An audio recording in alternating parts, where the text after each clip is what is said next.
जो बच्चे नहीं पैदा होते हैं, जो बाँझपन होता है, उसके लिए बहुएँ ज़िम्मेदार होती हैं।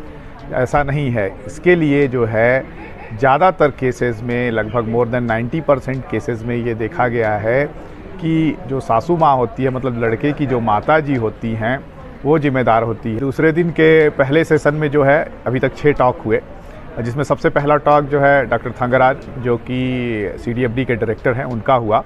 और उन्होंने एक बहुत ही इंटरेस्टिंग चीज़ बताई कि उन्होंने बताया कि जैसा कि हमारे समाज में बोला जाता है कि जो बच्चे नहीं पैदा होते हैं, जो बाँझपन होता है, उसके लिए बहुएँ ज़िम्मेदार होती हैं। ऐसा नहीं है। इसके लिए जो है ज़्यादातर केसेस में, लगभग मोर देन 90% केसेस में ये देखा गया है कि जो सासू माँ होती है, मतलब लड़के की जो माताजी होती हैं, वो ज़िम्मेदार होती है। क्योंकि माइटोकॉन्ड्रियल DNA के जो प्रॉब्लम्स की वजह से बाँझपन होता है, वो भी माता से ही पुत्र को मिलता है, और ऑटोसोम्स के भी प्रॉब्लम्स की वजह से जो होता है, वो भी माता से ही पुत्र को जाता है।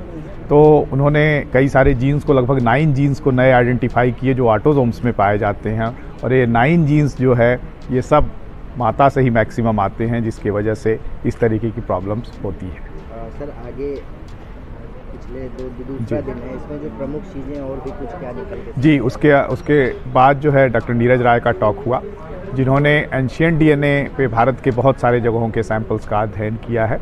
और उन्होंने बताया कि जो तिब्बतन एंसेस्ट्री, जो तिब्बत के रहने वाले लोग हैं, उनका भारत के साथ क्या संबंध है। उन्होंने बताया कि जो साउथ इंडिया के लोग रहने वाले हैं, उनका DNA कैसे धीरे धीरे इवॉल्व हुआ। उसके अलावा राखीगढ़ी का काम भी उन्होंने बड़ी प्रमुखता के साथ दिखाया।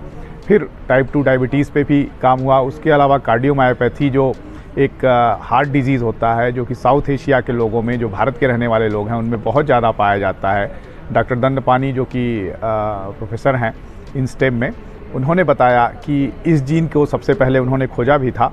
इस जीन को खोजने के बाद उन्होंने पूरे भारत में देखा, जिसकी फ्रीक्वेंसी जो है काफ़ी हाई है भारत के लोगों में।